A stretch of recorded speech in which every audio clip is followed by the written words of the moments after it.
Welcome to the Lanterne Rouge Cycling Podcast. Sebastian Unzué, COO of Abarca Sports, which is the company behind both Movistar teams and the manager of the Equipo Femenina for Movistar.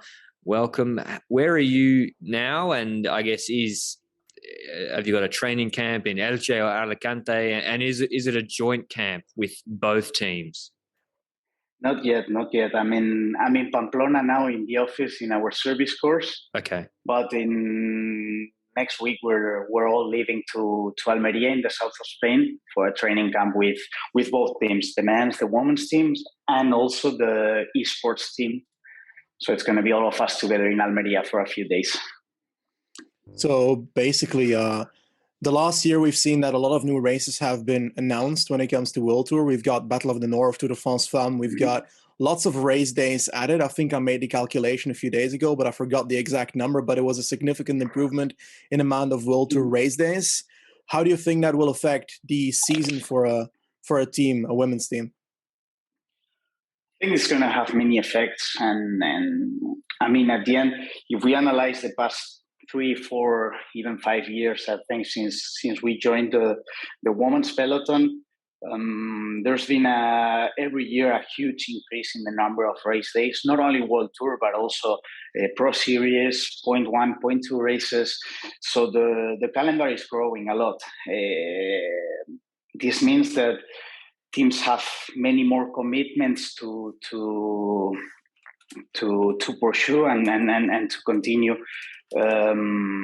doing. This means that we have to be at much more races than we originally maybe planned, and at the end this is going to have an effect, a very clear effect in the number of riders that we have in the teams. Right now I think the average in the World Tour is around 13, 14 riders, if I'm not wrong. But probably if the calendar continues growing the way it's been growing these past few years, 14 is not going to be enough in the next few years. We're going to see, in my opinion, I think we're going to see teams growing in the number of riders, because that's the only way we have to be able to compete in such a busy program like the one we have this year, for example. And is with that new, the teams often, with the exception maybe SG Works, they have one big leader on GC and then maybe a sprinter. Like, for example, Movistar, you have Annemiek for GC, and then Emma Norsgaard's been the classics sprint leader. Is, say, for example, the signing of Sarah Gigante, are you looking at someone like her as, okay, we can't send Annemiek to every race for GC. We need for Tour de Romandie next year, we need another GC option. Is that sort of the thinking behind that? When we decided to bring Sarah into the team, we were convinced, and we still are convinced, obviously, that she's one of the riders of the future and one of the future leaders of any team. We think that she can develop really well in many different aspects, and she's a rider that so far she's proved that she's among the best and in the under 23 level. She's also been able to compete with the bigger girls since a very young age, and she's also been able to beat them. So these are signs that we have a huge talent. She's a huge talent, but there's still a lot of work ahead and a lot of work that we need to do. She hasn't been racing in Europe so much in the past, and the transition into racing to inside Europe and getting into the European calendar, it's probably not going to be easy for her. But I think that she's one of the riders to watch out for the future. But we need to be patient with her. She's a huge talent, but she's a diamond that we still need to polish. And I think that having the opportunity for her to race next to riders like Annemiek, for example, or Emma, that's going to bring a lot of positive things for Sarah. And in fact, the fact of having Annemiek by her side and having the opportunity to work for Annemiek in many races and to race together, to train together, to spend time on training camps together, I think those things are going to be extremely valuable for Sarah and for everyone else in the team. But for Sarah, that she's a rider that also has an amazingly good TT. She's a great climber. I think they're a similar type of rider. But like I said before, I think we need to be patient. I think we need to go step by step with Sarah, and I'm sure she has a bright future ahead of her. But we need to be patient, and we need to go step by step. She's gonna progress, I'm sure, and I'm also convinced that racing next to Annemiek is gonna be a huge advantage for her. When it comes to the season being added with race days, that will likely have an influence on the riders' goals, not being able to do every single World Tour race in a row, obviously. Is there a sponsor aspect to it between, for example, the Giro Rosa and the Tour de France Femmes? Is the Tour de France Femmes immediately the more important goal due to the media interest and so forth? No doubt. I think that the Tour de France in general, it's at another level. It's the greatest race in cycling, and now that we have this new Tour de France in the women's calendar, I think it's gonna mean a huge impact for all of us in terms of returns on the investments that our sponsors are making, in terms of TV audiences. Probably they're going to be much higher than what we're used to so far. So I'm sure that the Tour de France is going to have a great impact, and the name, it's such a big race. Has such a great history behind that.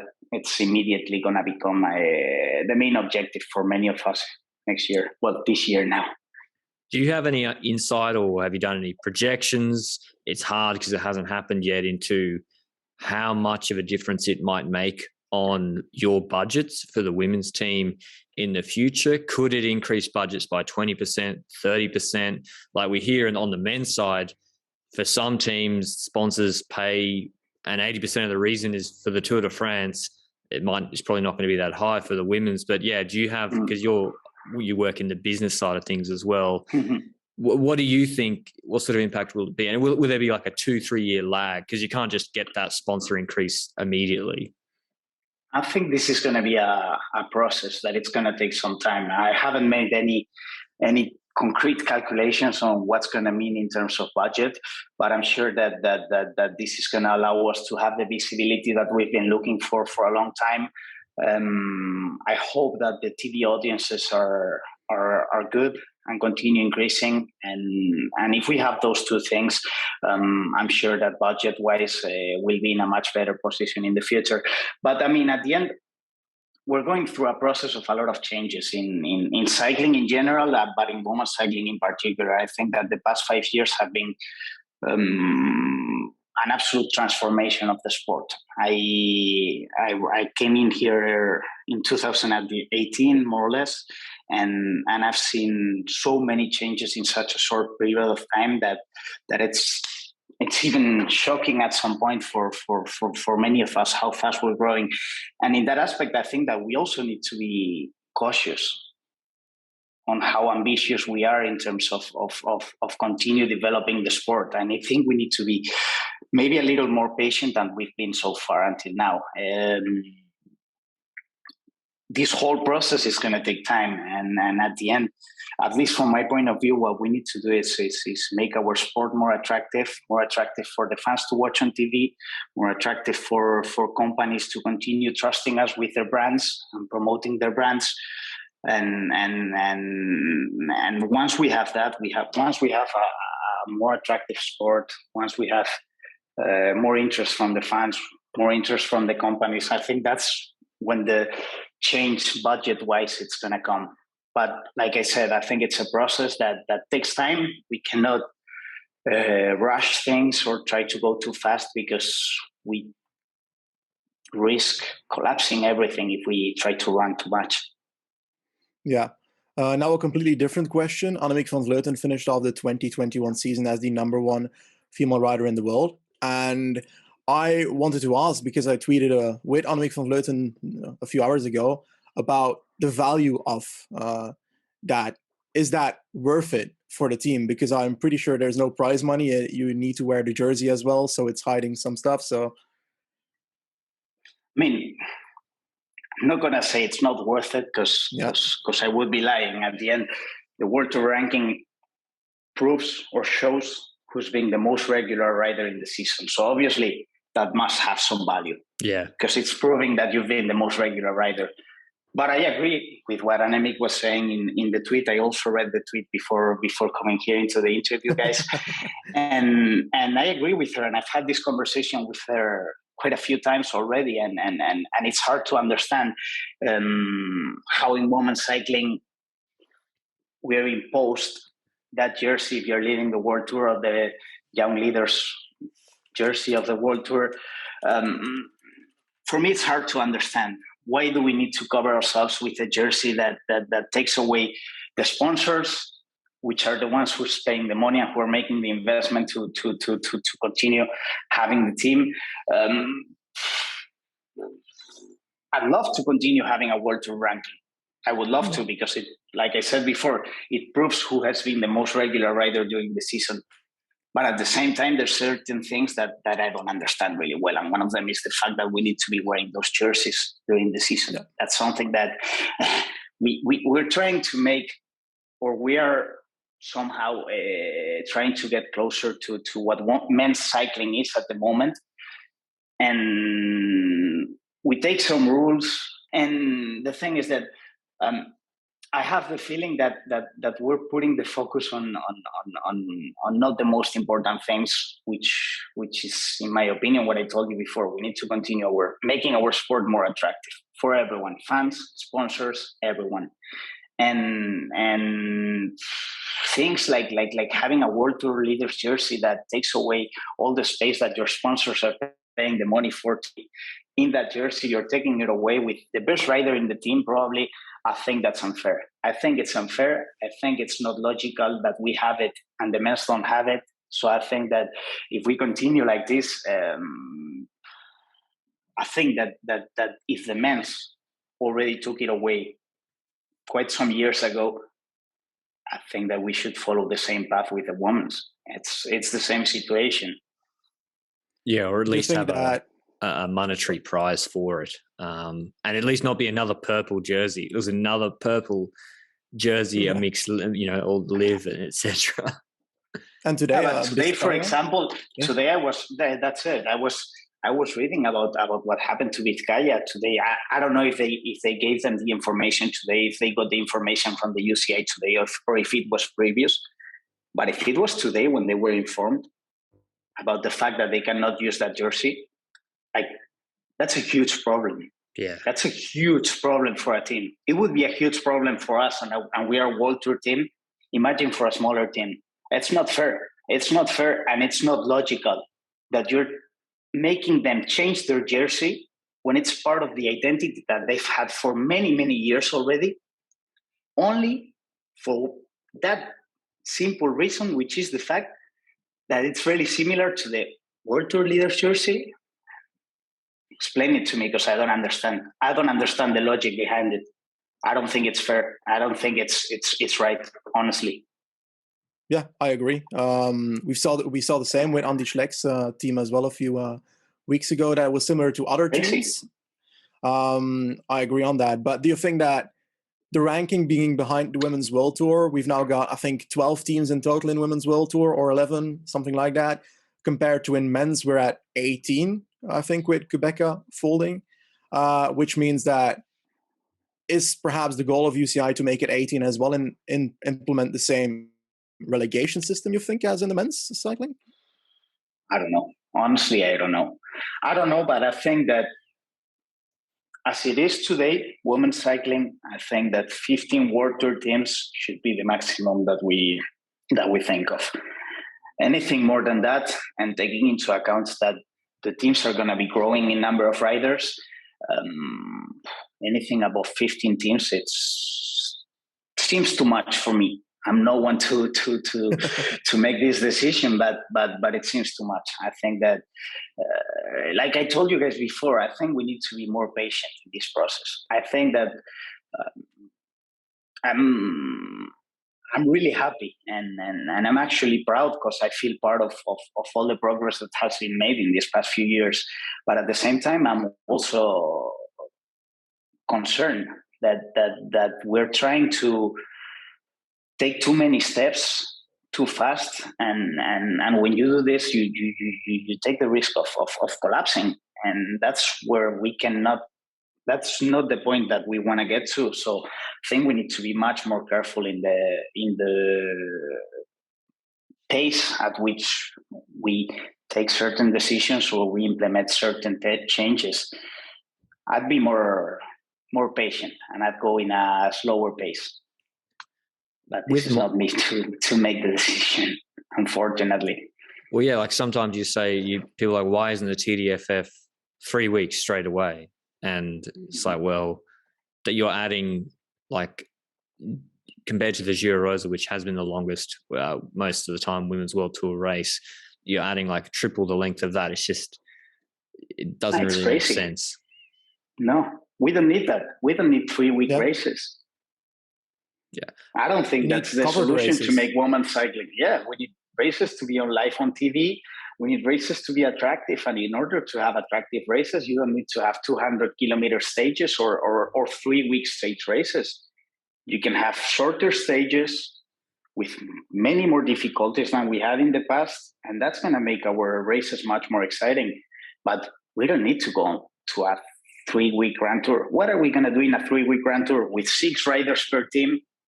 Only one team car in the race. It's impossible right now. It's not doable with the calendar as it is today, and 14 riders per team. You cannot do a 3 week race in the summer. It's impossible right now. Exactly, and with other riders, like there's Burgos around it, which is Burgos is Women's World Tour. People don't realize it's a World Tour race in women's calendar, not a World Tour race in the men's calendar. So it's a bigger target. We saw Annemiek against Anna van der Breggen this year there. But one other question I had, which is completely different, it's more to do with coverage or social media. Movistar went with the two teams are completely joined together on social media, one account on Twitter. There's the Movistar team account on Twitter. I'm not sure about YouTube, presume it's the same, or Instagram, presume it's the same as well. It's all the same. What was the rationale behind that? Because some other teams split the accounts and just have dedicated accounts to each. It's easy. We are one team. We're not two different teams. We are one team. And the team competes in the women's calendar and competes in the men's calendar. That's the reason. What's the need of making a separate account? What for? When you already have a huge base of followers in your existing accounts, why would you go create something new when you can take advantage of what you have already created, which took us a lot of work? Why not use that? We would be stupid, in my opinion, honestly. So it was a clear decision. Also, our communications team, they had a very clear idea. They wanted to share all the resources. They wanted to share all the social media, everything. And that's how we started. That's the idea we had from the start. And that's probably not going to change in the future either. At the end, we're one team. And that's why this was done. Because we have the feeling that this is just one big team, one big family, which competes in different events and different calendars throughout the year. But we're still all members of the same exact team. I wanted to give you an opportunity because you mentioned how to make the sport more attractive. In the past, Movistar have had El Día Menos Pensado, which is kind of like, I guess, the closest cycling has had to Drive to Survive, the Formula One show on Netflix, which like, I have no interest in Formula One, but I watched Drive to Survive and I'm like, maybe I am interested in Formula One. But you guys stopped that eventually. But what other ideas do you have when you say things like make cycling more attractive? What do you mean by that? Do you mean stage design? Do you mean things on digital media, or either or? Everything. I think that the good thing about this is that we have so many opportunities to explore. We obviously, in the sport industry, I think that teams are shifting between being mainly a sport entity that just competes, and we're shifting into becoming entertainment companies pretty much. We need to generate content. We need to generate content around our main activity, which is cycling. But there's many things that can be done to make our sport more attractive. One of the things that we had in mind when we started the project with Netflix was to get closer to the fans, by showing them and giving them the opportunity to see what's a team from the inside, and see what's a team from the inside, without any filter, being honest, showing also the mistakes that we make at some points.